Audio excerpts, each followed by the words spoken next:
Итак, природа женщины. Тоже мы узнаем из Шримад Бхагаватам. В Шримад Бхагаватам в 3-й песне говорится, что женщина очень сладострастна. И она в 9 раз более сексуальнее, чем мужчина. В 9 раз. Не в 6, не в 3, не в 3,5, даже не в 7,5, и даже не в 8,5, в 9. Конечно, я понимаю, это неприятный факт, чисто психологически, слышать женщину, что она в 9 раз сексуальна. Но я думаю, Писание не ошибается. Если какая-то женщина думает, ну а что, я вообще не сексуальная. Нет. Она сексуальна, просто в ней эта природа еще не проявлена или подавлена, или сдерживаемая. Женщина, несомненно, сексуальна и сладострастна. Поэтому ум женщины так сконцентрирован на обнимашках, нюхалках, целовашках, трогалках. Знаете, что это? Они даже между собой. Они там любят погладить, там что-то такое. Мужчина, он немножко, как бы, представьте, если мужчина так нужно. Это очень странно. Очень странное событие такое. Всегда говорят, необычный какой-то. Очень необычно для мужчин так себя вести. Ну, женщины, они друг другу секретничают, они все время говорят, а он тебя не любит, а он тебя любит, а он сказал такой, а он такой сказал, а кто это такой, а это такой, а это такой, а это кто, а я вот что, а ты знаешь что? И ум постоянно вращается в этих сферах. Постоянно. Систематически. Может быть, это не нравится женщинам, что они так выглядят. Ну, может, я так говорю просто, я могу говорить то же самое без этого. Так могу не говорить, я как бы немножечко высмеиваю, да? Нет, я могу говорить, они все время разговаривают с утра до ночи. Я могу очень так серьезно об этом говорить. О мужской половине общества. Но выглядит это очень... Почему? Потому что немножко ироничность такая. Почему? Потому что у меня есть четкое представление, вот у меня лично, что женщины, они как дети. Не видно, почему женщина склочница, почему женщина амбициозна, почему женщина лезет в чужие дела, почему женщина лезет в политику или такая работает как лошадь. И так далее. Почему она грустна, болтлива и так далее. Все понятно. Для меня понятно. Почему? Потому что в жизни мы наблюдаем. Также можно видеть, почему у мужчин всевозможные проблемы. Они не находят себя в более высоких идеях. И становятся такими телятами, или как Бхагаватам описывает. Они танцуют, как собачонка, как дрессированная собачонка под дудку жены. И говорится, что тот, кто идет путем бхакти, должен остерегаться общения с теми мужчинами, которые как дрессированные собачонки танцуют под дудку женщин. Особенно те, кто идут путем бхакти. Они должны остерегаться таких мужчин. Итак, это очень важное понимание, что женщины как дети.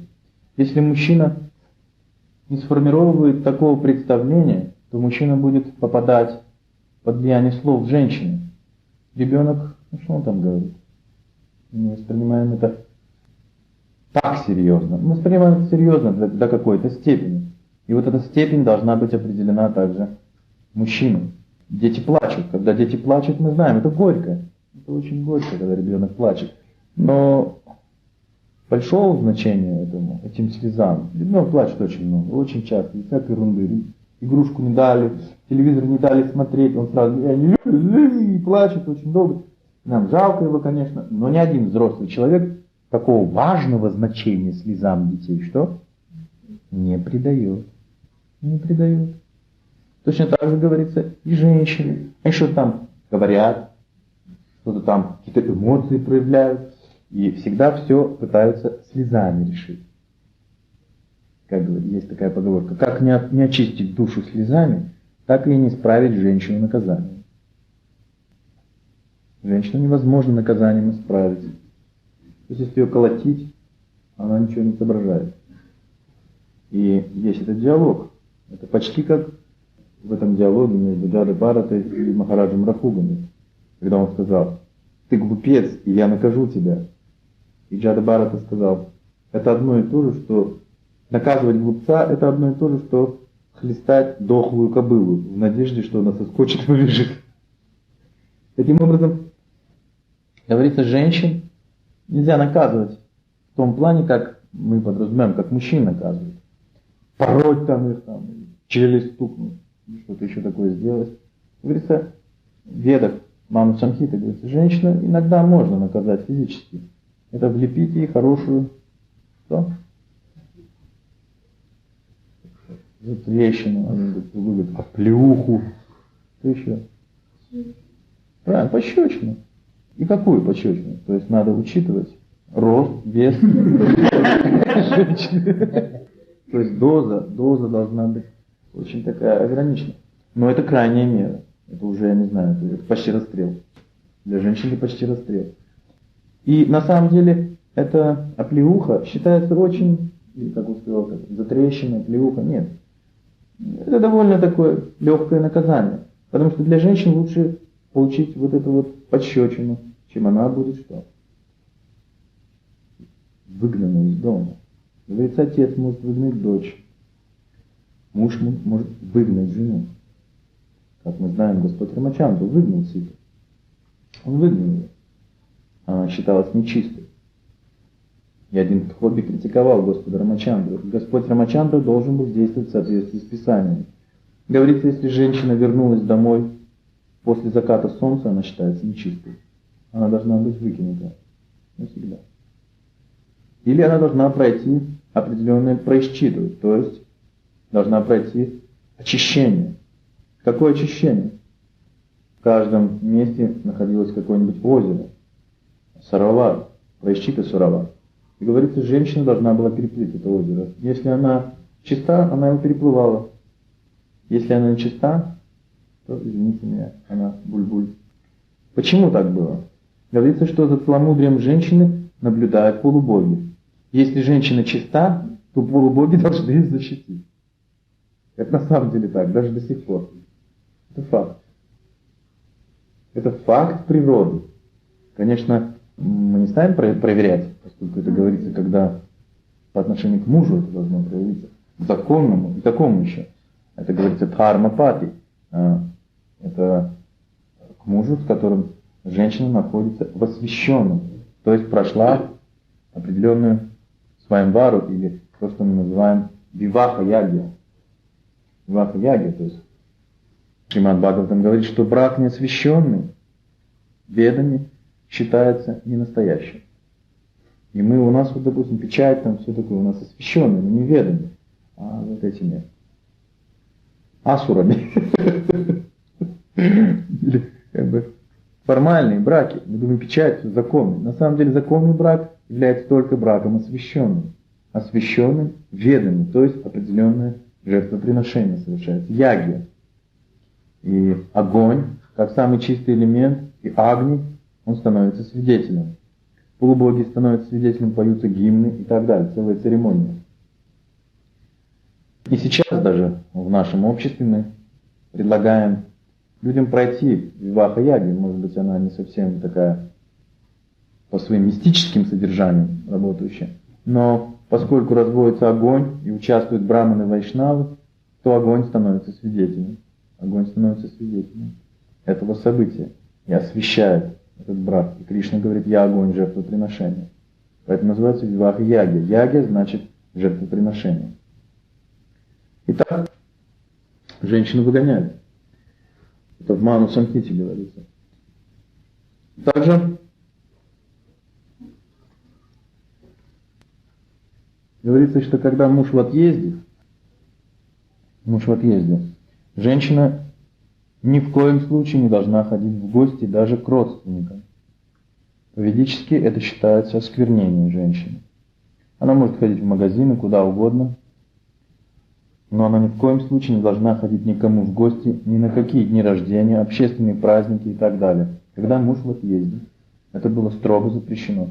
Ибо в местах большого скопления людей или даже большого скопления родственников женщина невольно может стать свидетельницей критики своего мужа, или она может стать объектом сексуальной агрессии, если она идет на какие-то дни рождения, праздники и так далее, и без мужа, то есть незащищенный в этот момент остается, плюс вот это вот такое поведение, оно вызывает, естественно, привлечение.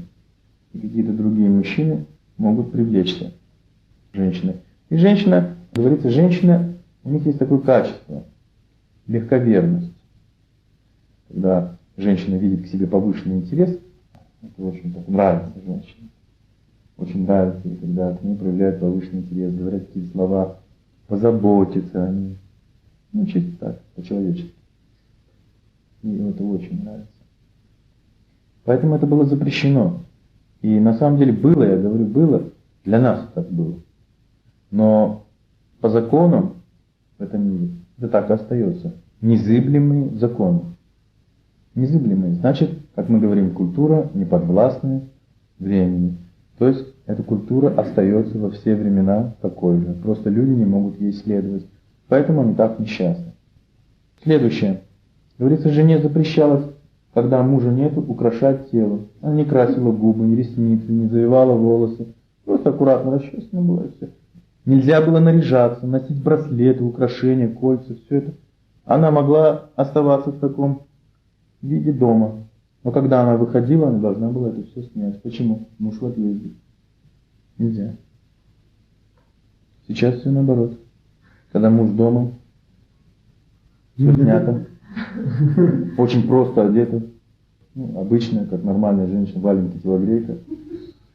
Но когда муж в отъезде, все украшения на ней, как на елке новогодней, гирлянды висят, все сверкает.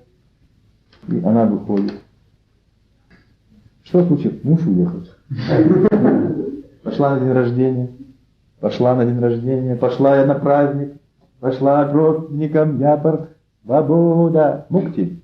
Но говорится, детям свободу нельзя давать. Потому что дети не умеют пользоваться свободой. Они что-то не то съедят, не то скажут. Какая-нибудь машина сексуальная задавит. И так далее. Какой-то охотник подстрелит. Всем охота. Поэтому всегда охота, большая охота идет. И так далее. Следующее. Женщине, когда муж в отъезде,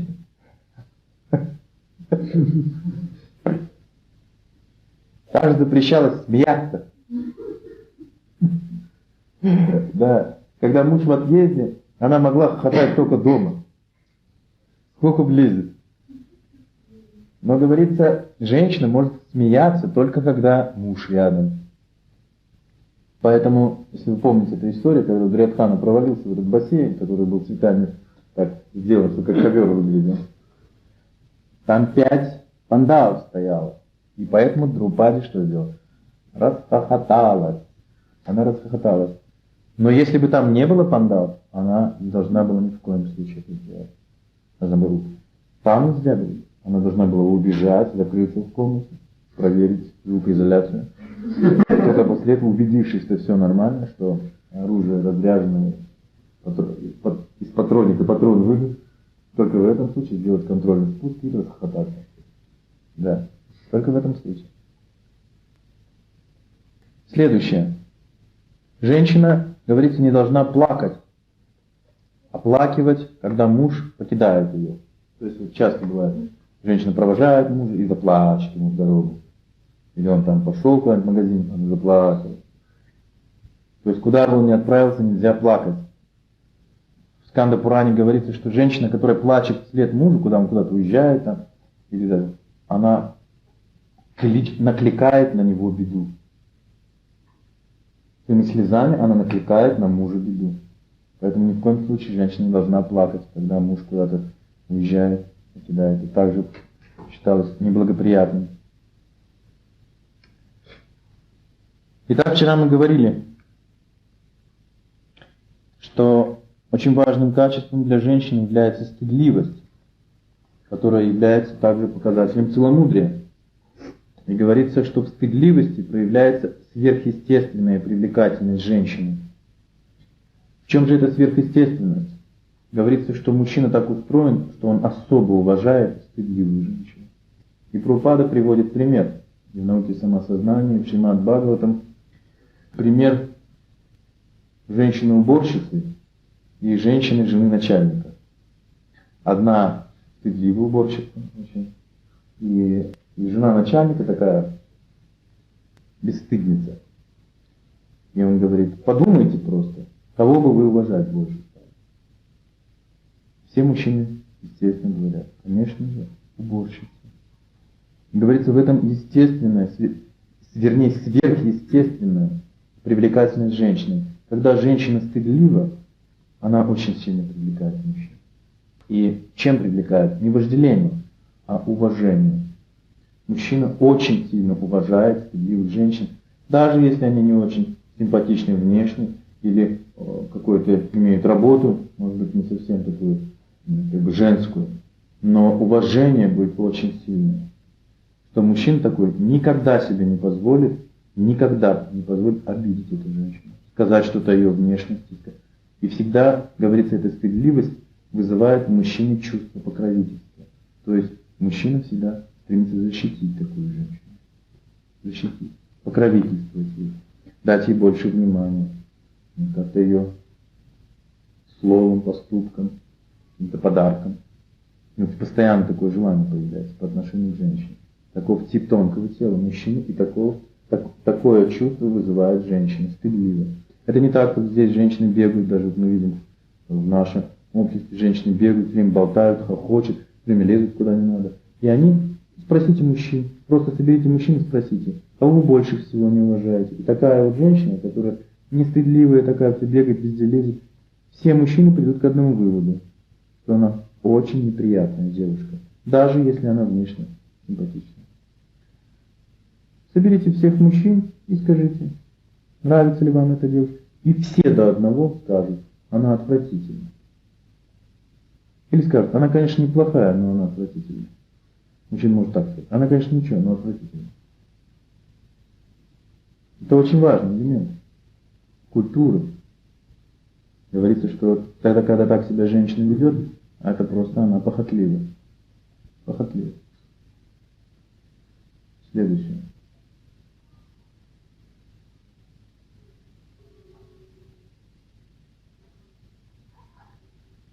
Говорится, стыдливость – это дар Кришны. Шримад Бхагаватам говорится, стыдливость женщины – это дар Кришны, которым женщина должна правильно пользоваться. И также стыдливость вдохновляет мужчину на какие-то хорошие поступки. И говорится, что когда мужчина находится в окружении стыдливых женщин, то есть видит стыдливых женщин, не то что в окружении, вообще он видит, там женщина стыдится, там, то вот эта сверхъестественная сила стыдливости женщин побуждает мужчину, говорится, усиливается его, укрепляется его жизненный воздух в организме. Почему? Потому что бесстыдные женщины, они вызывают определенные эмоции у мужчины. А эмоции – это определенные виды энергии. Знаете, да? Эмоции, гнев, допустим. Только сразу сжигается энергия. Похоть сразу, а почему? Огонь, огни разные, это вожделение. Это сразу съедает определенную часть праны, жизненного воздуха. Дисбаланс происходит в организме. Поэтому говорится, когда в обществе стыдливые целомудренные женщины, мужчина даже здоровье у него хорошее. У него жизненный воздух укрепляется, он лучше себя чувствует. В обществе стыдливых женщин. Смиренных женщин, смиренных, мы уже говорили. Итак, женщина, говорится, ни в коем случае, когда нету мужа, она не должна привлекательно одеваться. Я уже говорил об этом. Что она не должна нравиться другим мужчинам. Поэтому все украшения, все, что женщина покупила себе, какое-то платье красивая обувь, красивая прическа и все остальное, может делаться только для удовлетворения чувств мужа. И никоим образом ни для чего иного. Ни для чего иного. И говорится, женщина может выйти второй раз замуж, если муж умер если мужа нет, живых.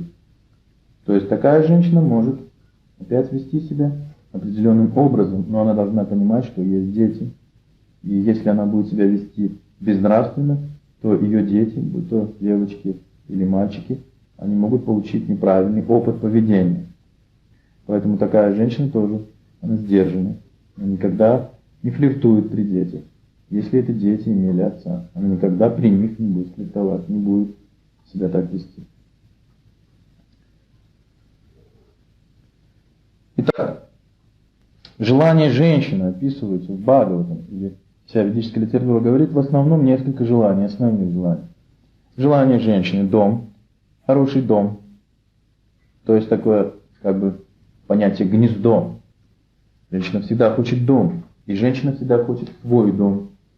Если мужчина готов прожить в чужом доме, да, говорится, женщина будет его все время пилить.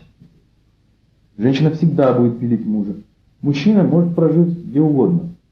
Такова тонкая природа мужчины, что он даже может, в общем-то, квартиру снимать всю жизнь. Это мужчина. Но женщина хочет гнездо. Гнездо. И какое? Чье гнездо? Свое. И говорится, женщина всегда побуждает мужчину. Давай, нам нужна своя жилплощадь. Давай твою маму, так сказать, скорее закапывай. А моей, так сказать, отдельную квартиру купи. Или наоборот. Бывает раз. Но основное желание иметь собственный дом проистекает от женщины. И мужчина, говорится, он даже без слов это всегда ощущает. Вот это удивительно, что у женщины есть такая, как ситха тонкая. Да, что когда он берет или начинает жить с женщиной в семье, то ей даже не надо говорить. Она всем своим поведением говорит ему с утра до ночи, когда у нас будет собственная квартира, да, когда у нас будет собственный дом, хороший дом. Говорится, также описывается в Ведах, что женщина даже не говорит это словами, она будет всем поведением, и мужчина будет понимать, что она хочет. Она может так сказать, была бы своя квартира. Она, если посчитала бы, сколько раз он это сказал, то можно было понять, что муж догадался без слов. Исключительно на ситхе. Говорится, она скажет несколько сотен раз. И будет говорить это до того, пока мужчина не начнет это делать. Или она начнет это делать сама. Видя никчемность, так сказать. Она подумает, какой глупый, бесполезный. И если мужчина не привязан к женщине, он может, не будет потакать этому. Но если мужчина привязан к этой женщине, а привязанность говорит о том, что он вожделеет к ней, то есть рассматривает ее как источник чувственных наслаждений. Говорится, только тогда, когда мужчина рассматривает жену как источник чувственного наслаждения, он начинает потакать ее прихотям. То есть он гордится тем, что удовлетворил ее чувства. И Шримад Бхагаватам говорится, что как определить мужчину, который рассматривает свою жену как источник наслаждения, полового наслаждения, сексуального наслаждения. Он потакает ее прихоти и считает себя очень таким, как бы, успешным. То есть он думает, что в этом-то как бы и есть его мужественность. Это удовлетворить прихоти жены. И когда, говорится, ему удается удовлетворить прихоти жены, он себя чувствует героем. Героем. Но женщина вот как раз, у нее так устроено все внутри, что она-то его героем как раз не считает. Говорится, она его начинает рассматривать как быка. Это сравнение чувств, я еще хочу сказать. Допустим, кто-то часто говорит, нет, а я-то как носорога рассматриваю. Нет, это не важно, какое животное. Говорится, чувство. Чувство, то есть он просто обязан удовлетворять мои чувства, пахать. Для моих чувств. Итак, второе желание женщины – это дети, несомненно. Женщина хочет иметь ребенка, мы уже это обсуждали, с детства. С детства, даже если платок носовой есть у девочки, то она что-то туда положит и будет это заворачивать. Куколок разных вырезают, знаете, да? куколок, играет в это и так далее. Она хочет иметь детей. Поэтому мы видим, что с детства дом, прям в детстве, дом ее интересует, поэтому она играет во что? Она не играет в стадион, она не играет в какой-то бокс, она не играет в государственных деятелей, она играет в домик, где есть папка, и для этого ей нужны мальчики. Мальчики такие, они немножко, девочки их тягивают, давайте играть в домик, мальчишки. Еще такие дураки, бросьте эти поганые палки, автоматы, будем играть в домик. Ты будешь папка, я буду мамка, вот наш ребенок, давай. И вот папка на работу отправил. Вы последите, прям точно, даже не надо, уже понятно все. Даже можно не брать в сравнение нас с вами. Просто взять маленьких детей и уже понятно, что Бхагаватам не ошибается ни в чем. Безупречность Бхагаватам подтверждается постоянно. Прабхупада себя подчеркивает. Играют в домик, потом они расширяют жилплощадь прямо во время игры. Да, прямо во время игры они расширяют жилплощадь, обзаводятся утварью. Да, потом говорит, вот папка на машине поехал. А мальчишка говорит, да? Он на машине? Ну, конечно, говорит. Папка, видишь, как? Она прям даже так себя видит. Видишь, папка какой? На кукле говорит. Видишь, у нас папка какой? Она тут же перенимает это. Парень даже видя в семье это, он ничего не соображает, что там говорят. Он на этом даже не сконцентрирован. Но девочка уже сразу это наблюдает. Она сразу за этим следит. Мужчина, мальчик, он никогда, он видит там, мама что-то делает, он больше подражает папе, может быть. А может быть даже никому не подражает, подражает, что-то его с прошлой жизни там дергает. Разное бывает. Это дети. Следующее. Украшение. Украшение. Женщина хочет украшения. Несомненно. Колечки разные. Мы видим сколько всяких цепочек, брелочков, всего-всего-всего. Это тут, на ушах. Вот, ну, в общем, ладно, перечислять не буду. Я понимаю. Украшения. Желание украсить тело. Даже пуговицы надо. Не просто вот такие большие черные. А маленькие перламутровые белые. В центре должен быть цветочек с золотыми окаемочками. Да, для женщины это важно. Для мужчины он как бы даже и не соображает. И женщина ему говорит, да-да-да, вот тебе это хорошо. Он думает, ну раз сказала, значит хорошо. У мужчины нет такого понимания. Вот у меня нет понимания, что вот здесь на свитере должны быть такие серьги. Губы у меня должны быть накрашены.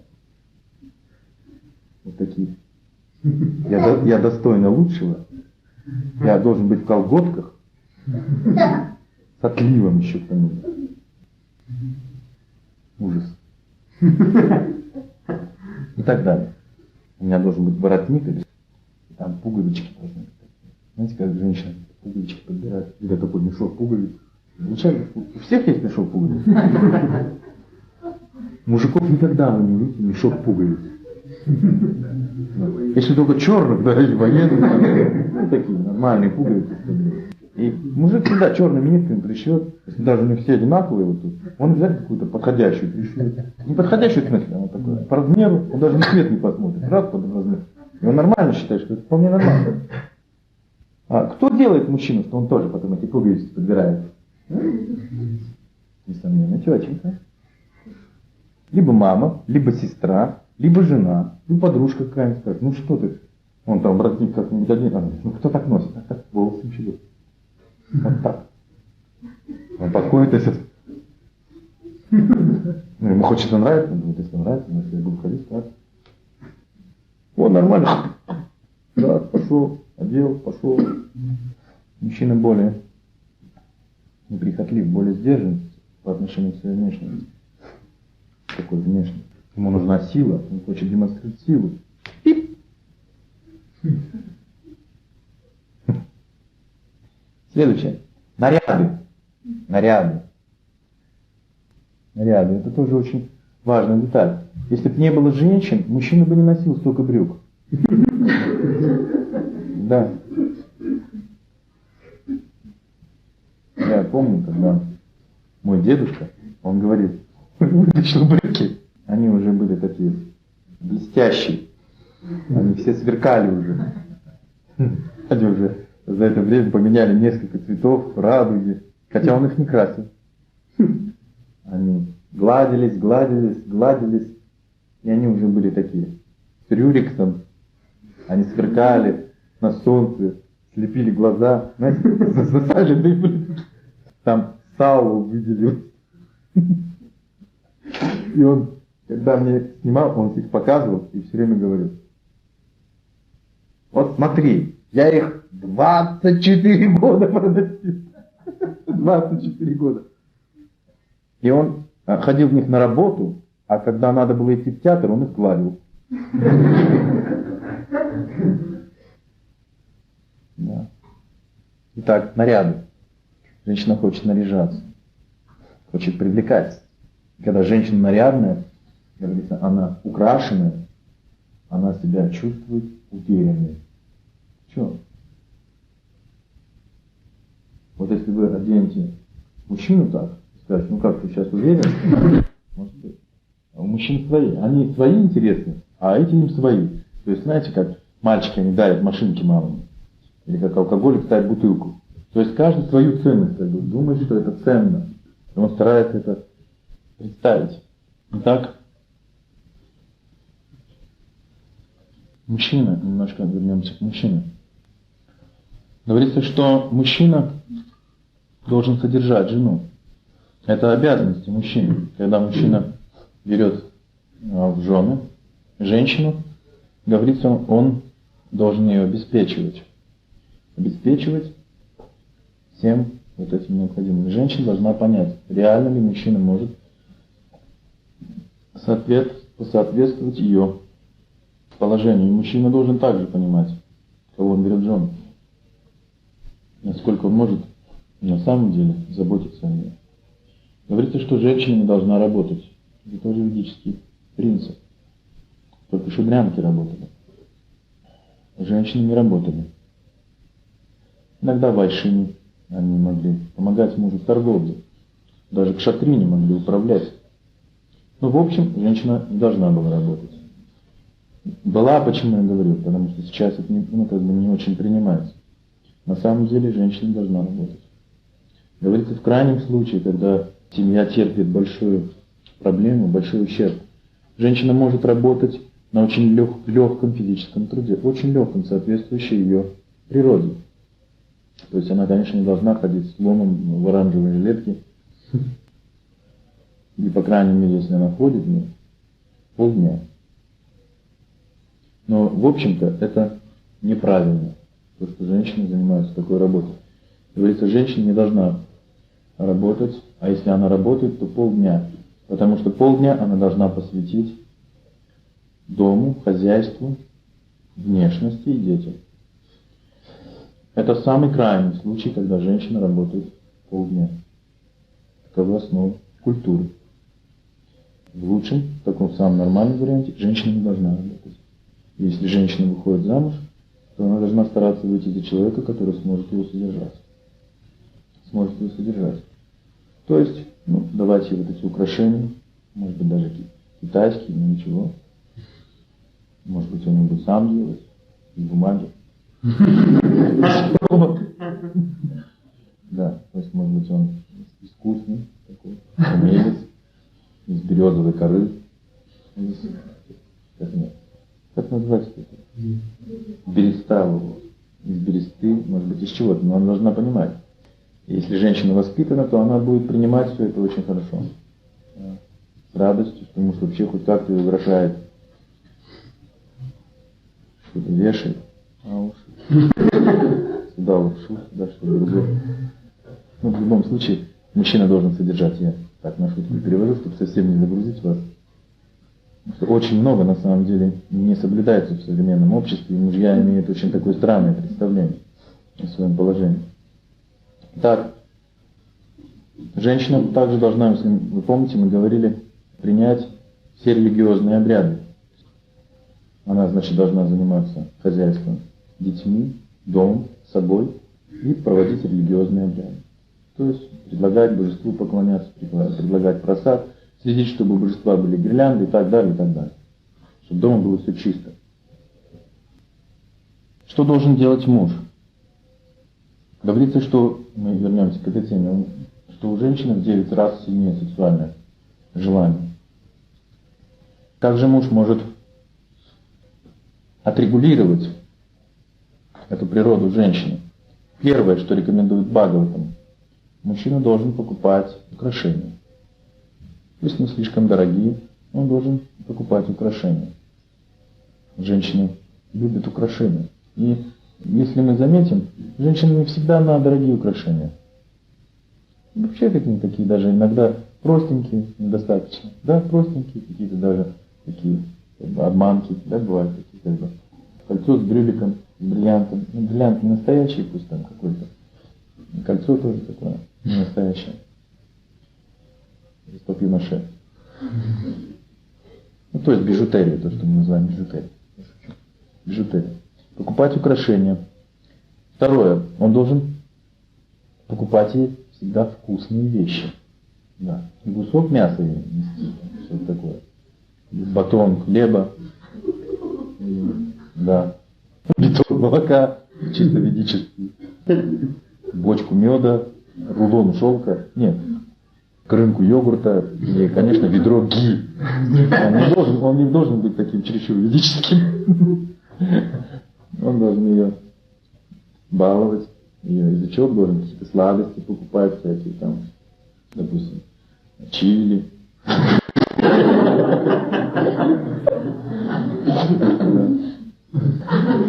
Нет, шучу. Говорится, он должен покупать ей еду, сладости, всякие сладкие вещи. Сгущенные.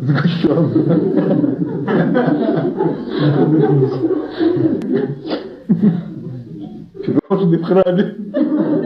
Джаганнат. Шарики. Как можно больше этого всего он должен покупать. Говорится, вкусную еду, в общем. Итак, вкусную еду, но не в соответствии со своим вкусом. А в соответствии с вкусом жены он должен ее баловать язык. Баловать ее немножко украшениями, покупать вкусную еду. Ну, я думаю, понятно, я не буду перечислять, что вкусная еда для женщин. Одежду должен покупать. Это тоже понятно. Должен вовлечь ее в исполнение религиозных обязанностей, то есть обрядов. И говорится, еще очень важно, это иметь несколько детей. Ведически считалось, что если у женщины один ребенок, то часть ее вожделения не занята. Даже если она делает религиозные вот эти обряды, даже если покупать украшения и кормить ее сгущенкой. И все время перешивать ей платье, никак не сможет ее убедить, что все нормально. Итак, значит, женщина должна получить возможность иметь детей, получить детей. И говорится, что одного ребенка очень мало. Нужно иметь 2, 3. Я думаю, 2 как минимум. Мальчик и мальчик. Мальчик, девочка, может быть, неплохо. Вообще говорится, что один ребенок не ребенок, 2 ребенка полребенка, 3 ребенка это ребенок. 3 ребенка, так говорится. Что один ребенок не ребенок, 2 ребенка полребенка, 3 ребенка, вот это ребенок. Для женщины. И тогда проявляются, говорится, вот эти все материнские качества. И женщина полностью занятая считается. То есть ее ум полностью занят. Вот еще важный момент. Говорится, что жена должна во всем зависеть от мужа. Финансово, как угодно. Муж ни в коем случае не должен быть зависимым от жены. Ни в коем случае. Поэтому мужчине никогда не рекомендовалось принимать от жены что-то. Чтобы он попадал в зависимость, финансовую какую-то, моральную, психологическую даже. Не должен зависеть. А женщина во всем должна зависеть от мужчины. Как вот преданный зависит от Кришны, во всем не будет Кришны, не будет ничего. Так и женщина должна зависеть. Что если не будет мужа, у нее ничего не будет. Точно так. Ни дома, ни одежды, ни украшений, ничего. Такая должна быть зависимость. Чтобы женщина всегда чувствовала свое зависимое положение от мужчины. Говорится, что как богиня Лакшми всегда на груди у Нараяны, так и женщина всегда должна быть на груди у своего мужа. Что это означает? Что мужчина должен защищать женщину. Говорится, как защищает свое богатство. Допустим, если мужчина копит деньги, как он, куда он их складывает, он очень беспокоится за то место. Вот так же говорится, лучшей половиной тела мужа является его жена. Тело. Лучшей половиной его тела является жена. Не лучшей половиной его души, а лучшей половиной его тела является жена. И говорится, что муж должен защищать свою жену.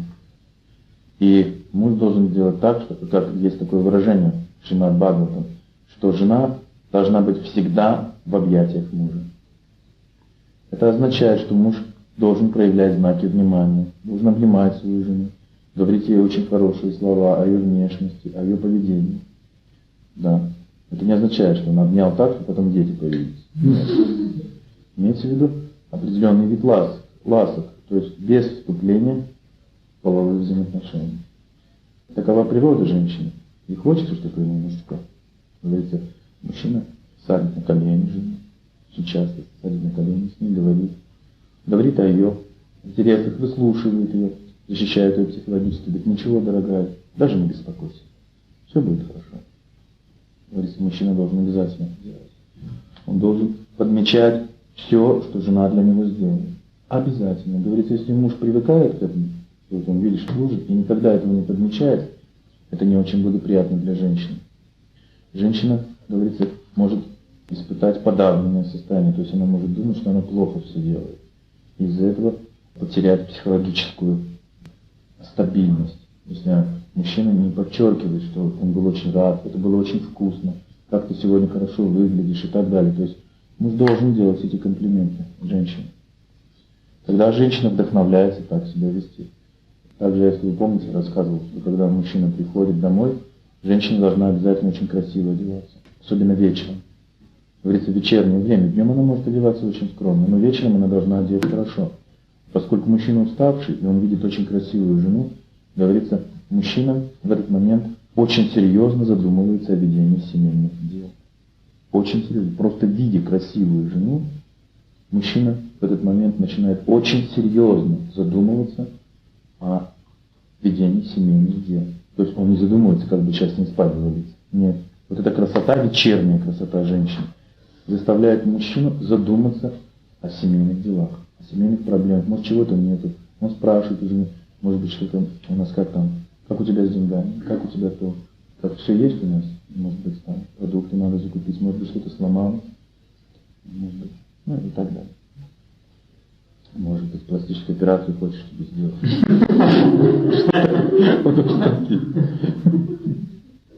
И так далее. И говорится, что мужчина должен правильно воспринимать красоту женщины. Говорится, мужчина, который считает, что его жена очень красивая, несомненно, находится в гуне страсти. Если он подчеркивает ее внешнюю красоту, и даже если он говорит о ее качествах постоянно везде, то говорится, либо он иронизирует.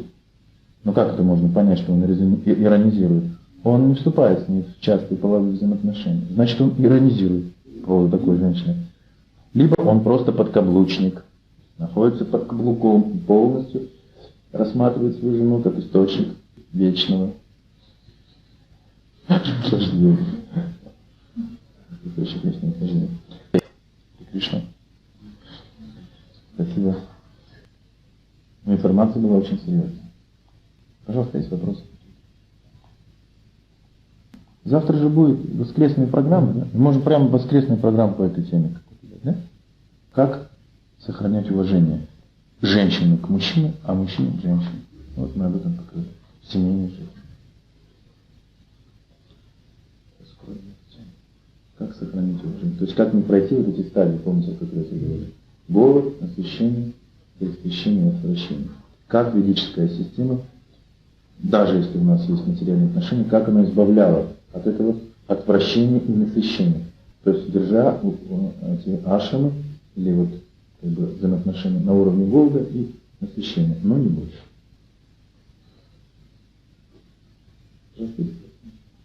среднего века, допустим, взять, раньше мужчина был много рыцарей, там, прочее, вот. Все больше и больше начинали себя украшать. Испанцы, там, шоферы, с чем связано. Это уже культура Млечка. Культура Млечка. Но все-таки в Средневековье еще было у людей знание определенных влияний металлов, элементов.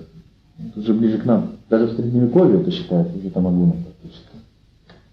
Потому что говорится, что в ведические времена все крестьяне носили золотые шлемы, говорили. Все деревенские носили золотые шлемы.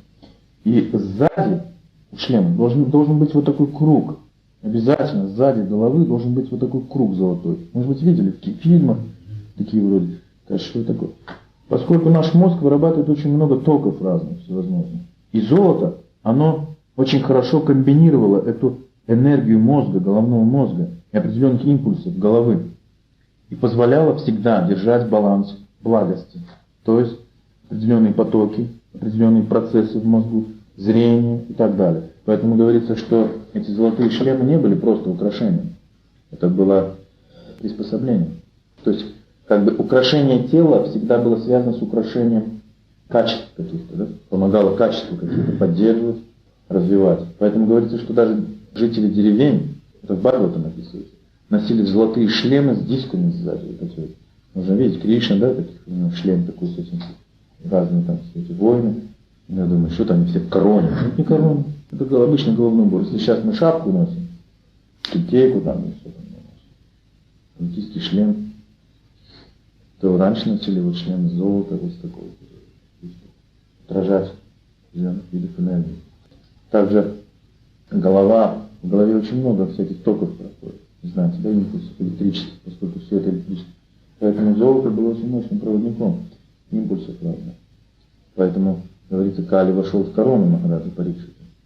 Таким образом, он изменил свои качества. Он не вошел в какие-то другие. У него в луке было золото, пояс был. Даже пояс, говорится, он на определенном месте должен быть. Разные украшения. Тоже очень важно. Поэтому вот эти вот средневековые рыцари, они еще кое-что знали. Кое-что. Четверть того, что в ведические времена. Четверть. А уже дальше вообще, и сейчас почти ничего не знаю. Просто взять и одеть, допустим, меховую шапку на голову, это очень неблагоприятно. Особенно, если это животное было мусульман. Особенно. Говорится, только шкуру оленя можно себя покрывать. Шкура тигра. Еще есть перечень, есть в ведах, перечень живых существ, которым мы можем покрывать свою голову. Голова очень так тонкий механизм. Я понимаю, мы говорим о идеалах. Есть идеальное, есть реальность. Есть идеализм, есть реализм.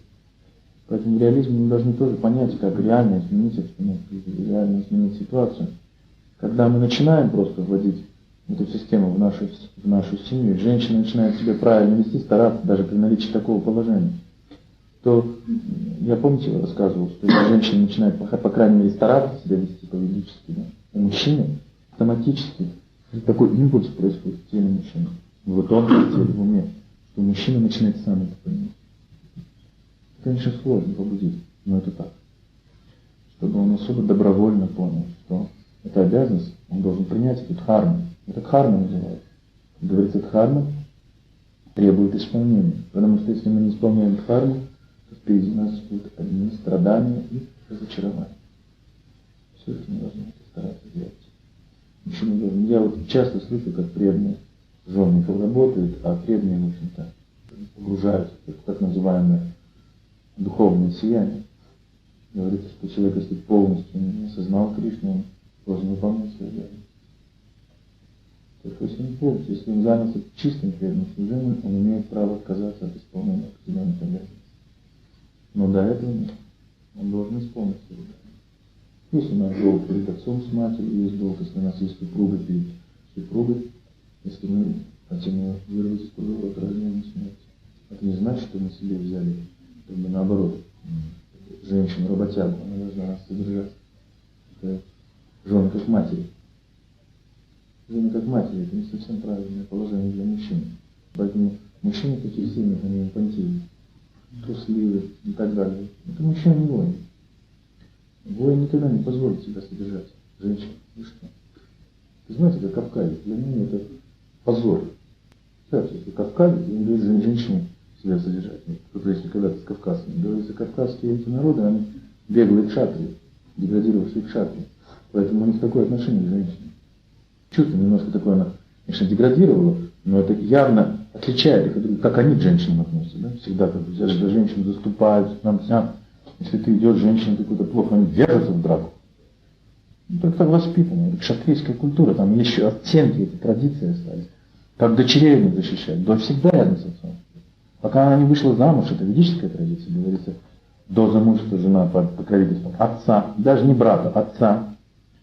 Потом, когда она замуж дается, она под покровительством мужа, а в старости она под покровительством старшего сына должна. Женщина всегда должна быть под защитой, всегда. Когда мы говорим, что женщина работает, а мужчина нет, это просто признаки эксплуатации женщин. Вот почему женщины начинают эмансипировать. Потому что мужчины стали рассматривать женщин как объект эксплуатации. Женский труд стал довольно цениться, да? Женщины, это все Кали-юга, это все культура млечка, она разрушилась. Поэтому женщине подавилась ее женственность, подавилась женщина. Даже женщина, если красивая внешне, то она не ведет себя как женщина. Так ведь? И это как раз является большой проблемой общества, когда мы не видим женщин настоящих. Поэтому сама мужская потенция все ниже и ниже. То есть качество мужчин ухудшается за счет вот этого. И говорится, когда женщина несет на себе бремя мужчины, то у нее будет появляться все больше и больше букет женских заболеваний. Если женщина управляет чем-то, каким-то коллективом, если женщина берет на себя мужские обязанности, у женщин такая чакровая система. То есть ее тонкое тело будет в беспокойство приходить из-за этого, и она будет страдать все новыми и новыми женскими заболеваниями. Поэтому, как правило, все эмансипированные женщины, все больные, очень сильно больные. И не такие болезни, а вот именно, пожалуйста. Я не сказал, что они стремятся, я сказал, что они склонны больше. Но сейчас мужчины совершенно не склонны, ничего не понимают. Такие женщины, которые... Женщина вроде бы склонилась, и мы все, а они... Может, это уже не мужчина, это животные. Я сегодня рассказывал, чтобы стать мужчиной, мало им родиться. Чтобы стать железом... Они эмансипируют, женщины эмансипируют. Они стремятся узнать новое, но они не стремятся вести себя определенным образом. Вот в чем проблема женщин. Так что женщина тоже хочет господствовать, женщина думает о своих чувствах. Она не хочет подчиняться.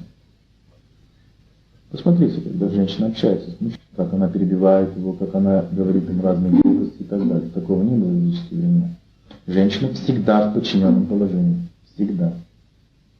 Женщина никогда не могла перебить мужчину, даже если он более низкой в армии. Женщины вели себя. Не могли сказать кому-то об этом, но сами они так себя не вели никогда. Почему? Это неблагоприятно для женщин. И мужчина мог услышать упрек от мужчины, но ни в коем случае не от женщины. Почему Дурьодхана так расстроился? Потому что Драупади себя повела таким образом. Говорится, гнев Дурьодхана усилился в 100 000 раз. Поэтому, помните, я рассказывал, французы всегда говорят «cherche le fond». Ищите женщину. Если есть какая-то проблема, там что-то тетеньки наделали. И деградация общества не начинается с деградации женщин. Деградация общества начинается с деградации мужчин. Что значит деградация мужчин? Мужчины прекращают следовать дхарме. Поэтому женщины также прекращают следовать дхарме. Это, как, знаете, если мы говорим, что женщины как дети, а дети подражают кому? Родителям. Мужчины как бы более высокого уровня считаются. Если мужчина следует дхарме, то женщина, она постепенно так и начинает. А какой дхарме? Не по отношению к ней он начинает следовать дхарме. Он развивает свою дхарму по отношению к Богу. Так все приходит в баланс.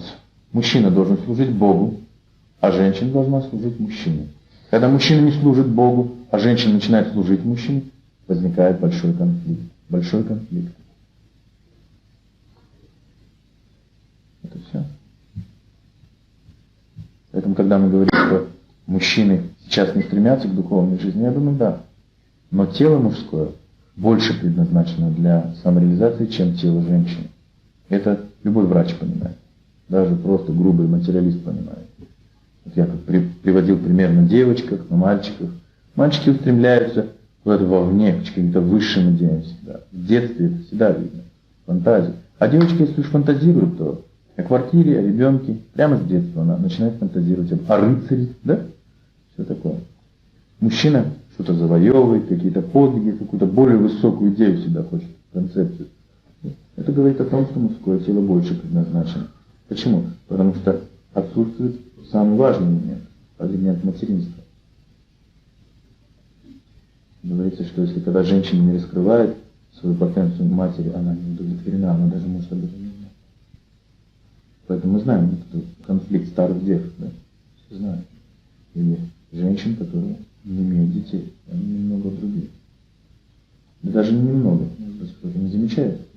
Но вот психолог, психиатр, женщины, то есть люди, занимающиеся этими проблемами, они сразу видят. Эта женщина очень себя странно ведет только по этой причине. То она не проявила еще своего аспекта материнства. Конечно, люди не хотят отдавать долги, поэтому не хотят детей. И говорится, что этот долг перерастает. То есть, если мы даже знаем такое время счетчик включить, да, то также материальная природа нам включает счетчик. Несомненно. Такая же происходит. Сколько бы мы ни бегали, мы усиливаем просто. Как говорится, как самоубийство. Если человек совершает самоубийство, он усиливает свой грех.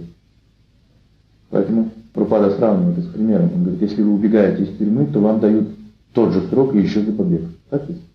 Вот точно так же, когда мы убегаем от ответственности, то мы получаем реакцию в большей степени. Аборт. Ведическая литература описывает, что тот, кто совершает аборт, будет абортирован. Тот, кто разрешил, если мужчина там участвовал, хоть как-то, если он был инициатором, он будет абортирован сам. Разорван на части в чреве матери. А говорится, в чреве матери живое существо куда больше осознает, чем когда оно получает рождение. Знаете, да? Читали молитвы живого существа во чреве матери? Большим сознанием, большим чувством долга. То есть это как бы, как ни странно, как это не парадоксально. Это маленькое живое существо обладает большим сознанием, да, таким возвышенным, чем когда оно рождается. Что это вот гипотетический удар, то есть все это проблемы. Вдох, разворачивается легкое, боль, электрический разряд пробивает все тело. Ребенок неимоверную боль, свет яркий, сразу зрение, на мозг. Это такой сильный удар, на самом деле. Говорится, между рождением и смертью нет разницы, все это страдание. Самые сильные страдания человек испытывает во время рождения, то есть выхода из женского утробы, и самое сильное страдание в момент оставления грубого тела происходит. И психологические, и физические очень большие страдания. И поэтому говорится, что наши дети, смотря какие дети, говорится, когда человек не совершает определенной деятельности, 3 вида деятельности называются. Это жертвоприношение, благотворительность и тапасия. Если человек не делает ежедневно какую-то тапасию, не накладывает на себя, не занимается жертвоприношением, то есть яги, что сейчас является жертвоприношением? Повторение святых имен, слушание Шримад Бхагаватам ежедневно. Если он не совершает благотворительность, это называется, итак, яги, это жертвоприношение. Папа, это ограничение в чувственных наслаждениях. И дакшина, если он не жертвует, то он обволакивается грехами опять, то есть долг растет. Когда мы в семье заводим детей и начинаем вовлекать их в яги, в тапасию, говорится, мы отплачиваем долги. Только этим. То есть нам не придется отплачивать какими-то чувствами или чем-то. Поэтому говорится, даже есть такое произведение Прамапада, где описывается, невозможно отплатить долг детям, потому что это должники нашего прошлого, и мы не вернули им долг в срок. Поэтому они пришли взять долг. Но, говорится, человек может выплатить долг и даже дать сверху, если займет этих детей жертвоприношением, тапасией и благотворительностью. То есть он их очистит, совершит великий поступок, избавится от всех долгов по отношению к ним. Все это будет нейтрализовано. И самое важное, что семья, само понятие семьи означает для зачатия детей. Таким образом, любой половой акт, который не приводит к появлению ребенка, еще благочестиво, расценивается как очень большая греховная деятельность и сразу же порождает определенный вид страданий, который называется абхипхута. Причинять беспокойство будут другие живые существа, поскольку половой неурочной деятельностью непосредственно, лично контролирует Господь Шива. Лично. Он контролирует каждый половой акт, не связанный с появлением на свет живого существа. И также он контролирует все до одного контрацептивы, он контролирует все виды аборта. Да. Это очень серьезно, поэтому сейчас люди так страдают, они потеряли знание о правильных половых взаимоотношениях. Почему Прабхупада говорит, что если не направить секс, еще какой? Необузданный, незаконный. Это очень большой грех. Очень большой грех. Но поскольку уж мы как бы попали, мы поэтому стараемся. Внутреннюю чистоту, говорится, внешнее моление, внутреннее воспевание. Мы воспеваем, чистота приходит, мы начинаем оценивать, понимать. Наша вера укрепляется, способность воспринимать. Мы немножко себя начинаем ограничивать во всем. Это ограничение усиливает воспевание, воздействие святого имени. Таким образом, еще больше чистоты приходит. И так больше надо. Говорится, мы должны избегать особо двух вещей. Нама-аппаратхи и вайшнава-аппаратхи. Но, говорится, даже нама-аппаратхи может очиститься через нама-аппаратху. Нама-аппаратхи дают нам. И что даже если человек повторяет святое имя с оскорблениями, но продолжает